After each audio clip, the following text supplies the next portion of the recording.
Bismillahirrahmanirrahim. Ma'rifat itu ada terbagi dua.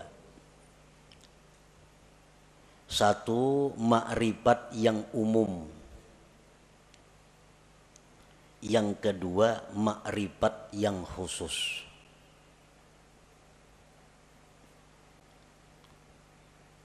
Dalam istilah lain ada yang menyebut ada ma'rifat itu ilmiah, ada ma'rifat itu dzauqiyah.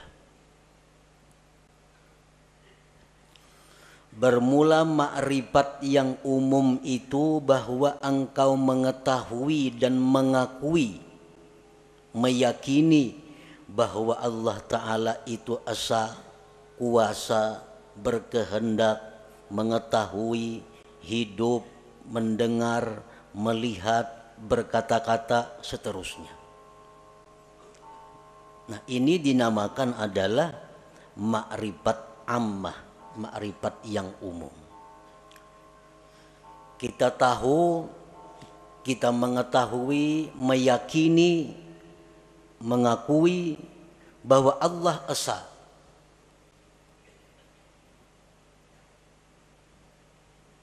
Dan keyakinan kita itu kada bisa diganggu. Siapapun yang mengganggu, tetap kita yakin bahwa Allah itu esa, kuasa, berkehendak, dan seterusnya. Nah, ini disebut ma'rifat umum. Wa tahsulu hadhil ma'rifah bitta'allum wa tafakkur wal istidlal, dan ma'rifat umum ini didapat dengan belajar, tafakkur, dan mencari dalil. Inilah ma'rifat yang dimaksud dengan awwaluddin ma'rifatullah. Awal agama itu adalah ma'rifat kepada Allah. Nah, ma'rifat umum ini maksudnya. Dan setiap orang yang beriman mempunyai ma'rifat umum ini.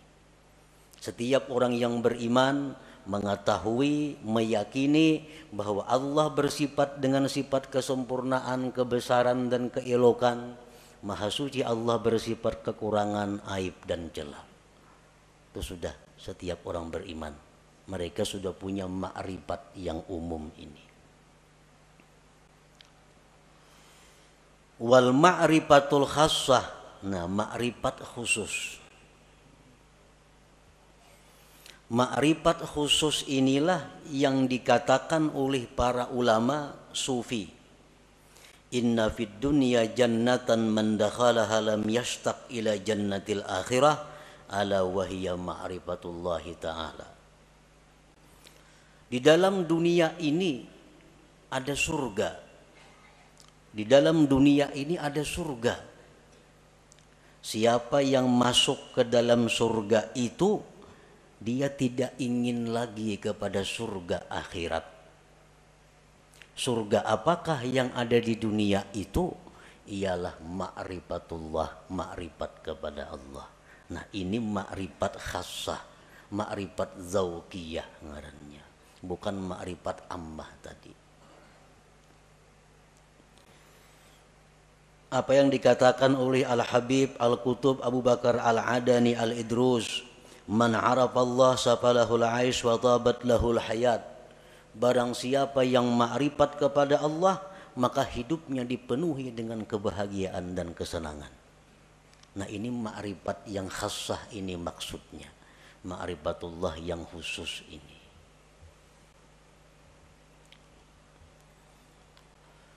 Wal ma'rifatul khassah, ma'rifat yang khusus itu bi antazuka an la fa'ila illallah masalah.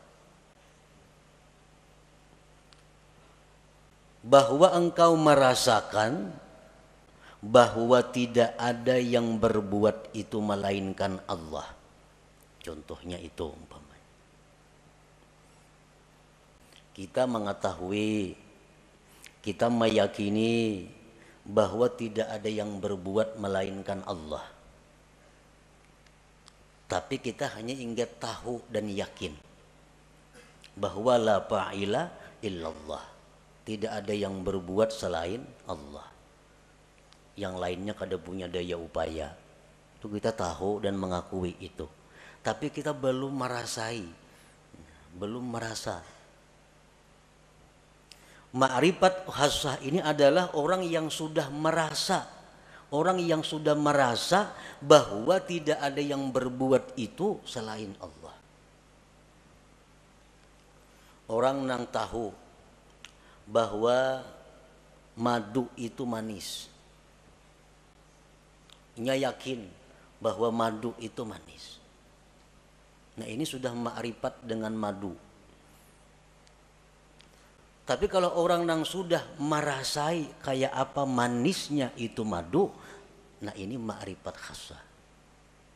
Lain dengan orang nah hanya sekedar tahu.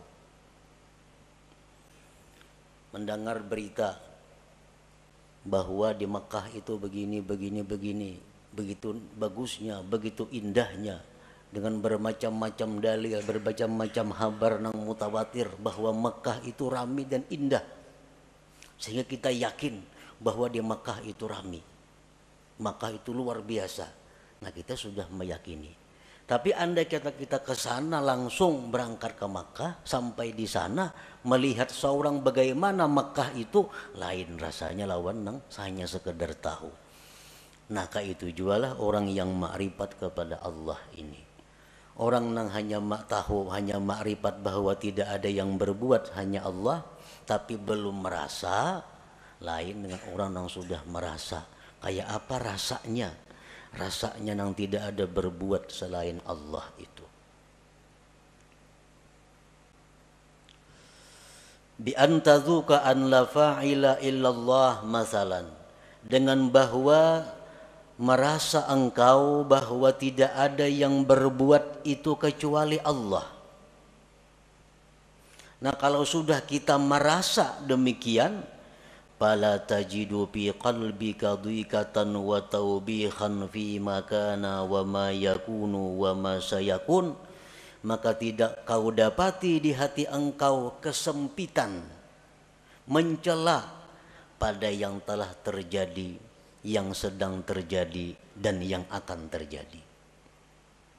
Orang tuh kalau sudah merasai kayak apa rasanya, rasanya keyakinan bahwa tidak ada yang berbuat hanya Allah, merasai sudah itu inya, maka hati orang ini kada sempit lagi. Hati orang ini kada ada lagi mencela terhadap apa yang dihadapinya, baik nang dahulu, baik sekarang, baik yang akan datang. Karena ini sudah merasai bagaimana tidak ada yang berbuat kecuali Allah itu. Seperti apa yang disampaikan oleh khadam Rasulullah sallallahu alaihi wasallam Sayyidina Anas bin Malik. Ujar Anas bin Malik, aku 10 tahun jadi pembantu Rasulullah sallallahu alaihi wasallam. Tidak pernah Rasulullah itu mencela aku. Tidak pernah Rasulullah itu berkata, kenapa ikam kadaka ini?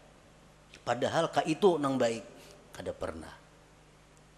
Nah, ini menunjukkan bahwa Rasulullah Shallallahu Alaihi Wasallam itu merasakan sudah bagaimana yang dimaksud dengan la ilaha illallah itu. Nah, inilah ma'rifat khassah.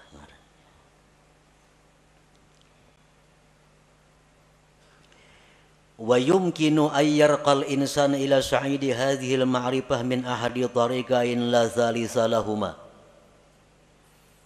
Kita bisa mendapatkan ma'rifah khassah ini melalui 2 jalan. Tidak ada jalan ketiga. Kayak apa kita supaya bisa merasai nang keyakinan kita la ilaha illallah. Jangan hanya sekadar habar. Jangan hanya sekadar yakin mengakui. Tapi rasai.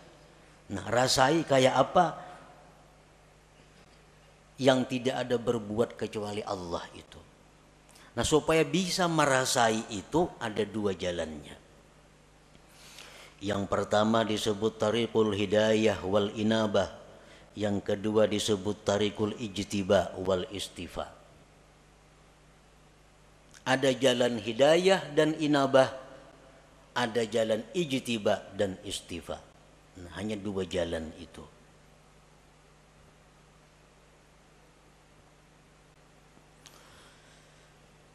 Fatariqul hidayah wal inabah tariqun tawilun syaq. Bermula jalan yang pertama, hidayah dan inabah. Itu jalan yang panjang lagi sulit. Panjang lagi sulit. Arti panjang tuh mungkin 10, 20, 30 tahun kita menjalani hanya terasai. Kayak apa nang maksudnya la ilaha illallah. Sulit artinya banyak rintangan nang kita lalui, nang seringkali membuat kita kembali ke tempat pertama bermula. Min ta'allumil ilmi alladhi yuaddi bihi al-ibadata wa ya'rifu bihi sifatin nafsil batinah wa yuqaddimu qabla al-jami' ma'rifata aqidati ahli sunnah wal jamaah wa taubatin nasuh wa tahsinin niyyah wa tasihit taqwa wal wara'i waz zuhdi wa kasratil azkar wal aurat wa ghairi dzalik wa kulluhu yuhdihal abdu ilallah ta'ala. Belajar dahulu ilmu, nang dengan ilmu itu kita bisa beribadah, bisa sembahyang, berwudu sebagainya. Belajar ilmu mengenali sifat-sifat diri yang batin. Apa sifat nang terpuji di batin kita, apa nang tercela. Berakidah ahli sunnah wal jamaah, taubat nasuha, niat yang bagus, takwa yang benar, wara, zuhud, banyak berzikir, banyak berwirid dan selainnya. Itu pekerjaan sehari-hari. Ada yang 10.000 zikirnya sehari. Dan mungkin ada yang berpuluh-puluh tahun hanya diberikan Allah rasa bagaimana itu ma'rifatullah tadi.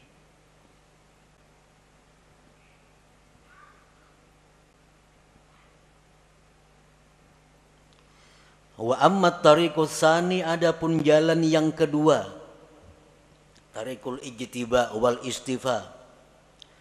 Fayakunul bad'u minallah ilal abdi.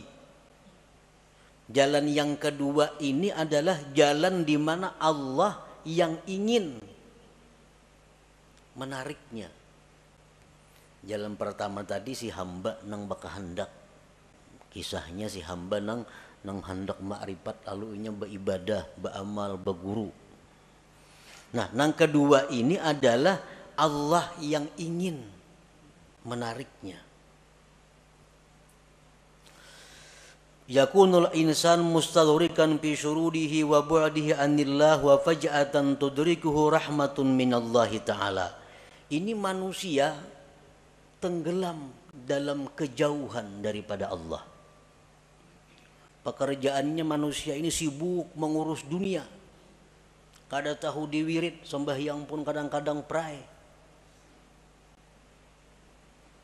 Pekerjaan-pekerjaan maksiat banyak dilakukannya. Tetapi secara mendadak Allah memperdapati dengan rahmatnya.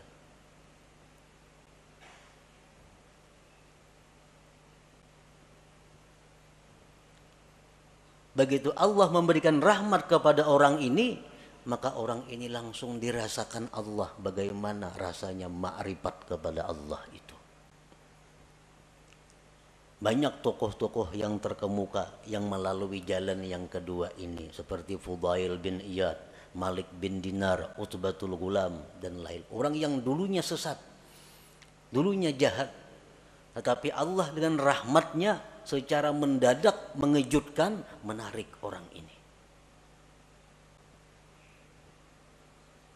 Seperti Fudail, kita mendengar tahu kisah Fudail bin Iyad. Orang yang kehidupannya hanya jadi perampok di tengah jalan. Perampok. Di tengah malam, satu hari hendak menaiki rumah kekasihnya. Begitu naik ke rumah kekasihnya, mendengar ada orang mengaji Al-Quran. Yang ayatnya, alam ya'ni lilladzina amanu an takhsha'a qulubuhum li dzikrillah. Begitu ayat itu masuk ke pendengaran Fudail, Fudail terjatuh. Nah, setelah itu Fudail tobat, langsung ditarik oleh Allah Subhanahu wa taala, dirasakan bagaimana makrifat kepada Allah. Akhirnya Fudail menjadi salah seorang aulia besar pada masanya itu.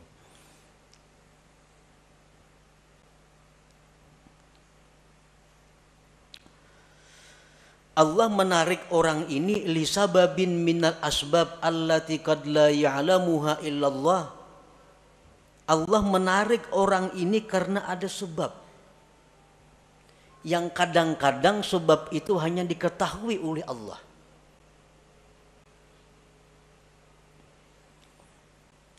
Kenapa orang ini maka ditarik oleh Allah? Dalam waktu detik dirasakan makrifat kepada Allah. Sedangkan yang satunya berpuluh-puluh tahun berzikir kepada Allah belum dapat rasa makrifat itu. Nah, jalan yang kedua ini disebut tarikul ijtiba wal istifa. Nah, para muhibbin rahimakumullah, ada beberapa sebab yang dengan sebab itu ada kemungkinan, ada harapan satu saat ditarik oleh Allah manusia ini, walaupun dia dalam keadaan bergelimang dengan dosa.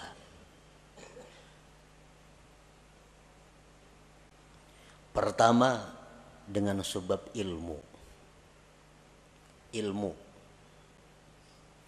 Orang ini pada dahulu mengaji sekolah pesantren, ke majelis taklim, bertahun-tahun udah mengaji demikian, pesantren tamat sekolah, timbul ke kampung bulik buntat, nah, minum arak, berjudi, berzina, pekerjaan.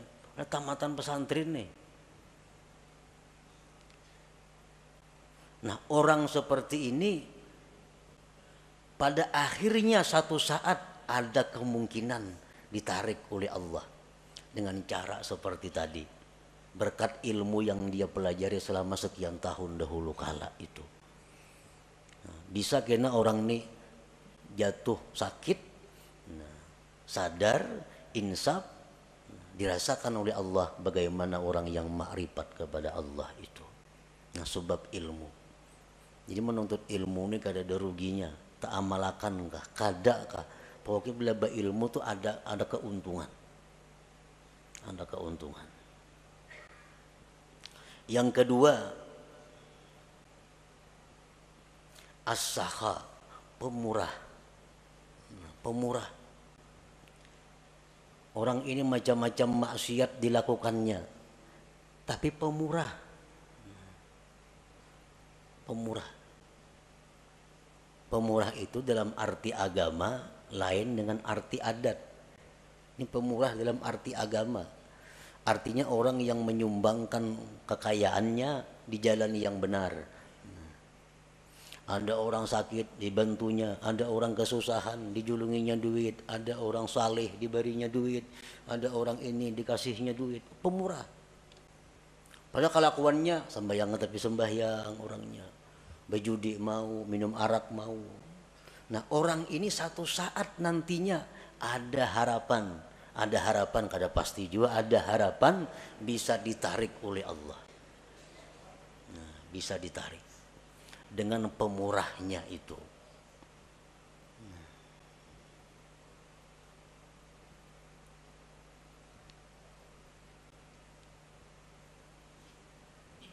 Yang ketiga, al-adlu, adil. Nah, ini seorang pejabat. Seorang pejabat ini bergelimang dengan dosa. Macam-macam dosa dilakukannya. Tetapi satu orang ini, dia adil. Sewaktu ia menjabat, di matanya sama. Semua adalah rakyat. Baik anaknya, baik bininya, mintuhanya, iparnya, kamanakannya, semuaan rakyat sama. Kada ada yang mesti diutamakannya. Kalau pang ini minantuku utamakan, kada ada. Ini ipar, kada ada. Semuaan rata di matanya rakyatnya. Nah, orang ini waktu menjabat adil. Padahal kelakuan lain-lain banyak maksiat dilakukannya. Nah, berkat inya adil sewaktu menjabat itu, orang ini ada harapan suatu saat akan ditarik oleh Allah, dirasakan bagainya kepadanya ma'rifatullah itu.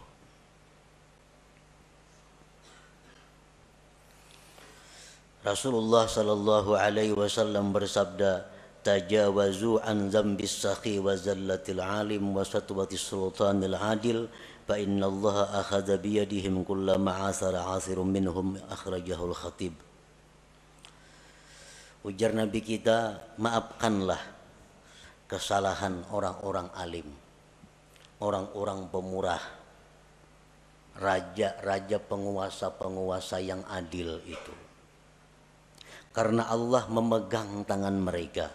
Bila mereka tergelincir, Allah yang akan menarik mereka.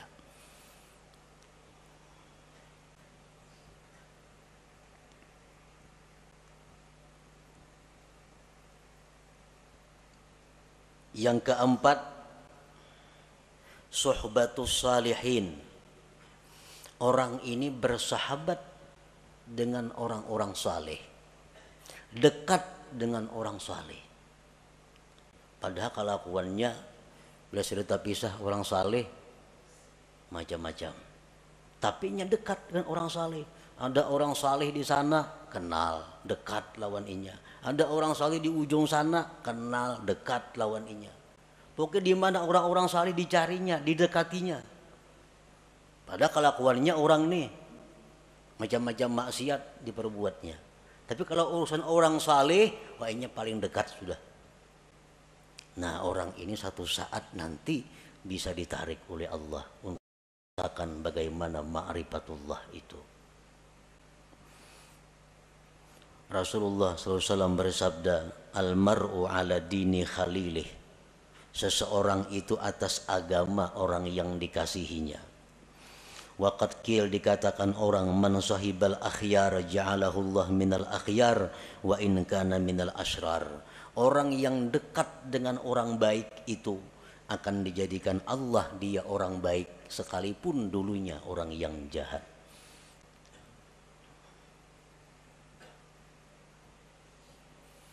Yang kelima, mahabbatus salihin. Cinta kepada orang-orang saleh atau dicintai oleh orang saleh. Inya ini katuju lawan orang-orang baik, hormat lawan orang-orang baik, cinta lawan orang-orang baik. Atau orang ini kada tahu manahu, cuma orang-orang saleh katuju lawan inya. Nah, orang-orang ahli zikir katuju lawan inya. Orang-orang ahli salawat katuju lawan inya itu. Dikatujui oleh orang-orang baik. Nah, maka orang itu ada harapan nantinya akan ditarik oleh Allah Subhanahu wa ta'ala. Selanjutnya lagi, kasratus salah ala Nabi sallallahu alaihi wasallam. Banyak bersalawat lawan Nabi. Orang ini pemabuk, penzina, penjudi, tapi dalail seminggu sehatam.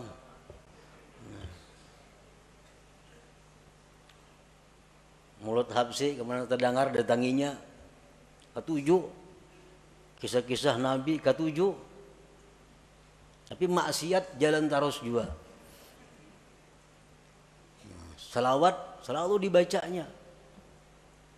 Nah, orang seperti ini ada juga harapan satu saat kaina dikembalikan oleh Allah, ditarik dan dirasakan ma'rifatullah itu. Di antara sebabnya lagi, nasabun thayyib, keturunan yang baik. Aba'u sulaha, abah-abah, kakek nenek orang-orang saleh. Datuknya ke abah hari orang wali. Napa ke atas pada datuk lagi? Yang 7 turun sudah orang wali bahari sidin itu. Nah, cucu-cucunya ini ada yang nakal macam-macam.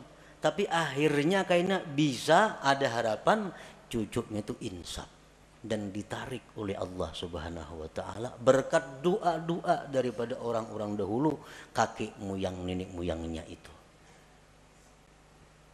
Nah, jadi itu bagian daripada sebab-sebab yang dengan sebab itu Allah menarik seseorang ini menjadi kekasihnya dan dirasakannya bagaimana makrifat kepada Allah Subhanahu wa taala itu.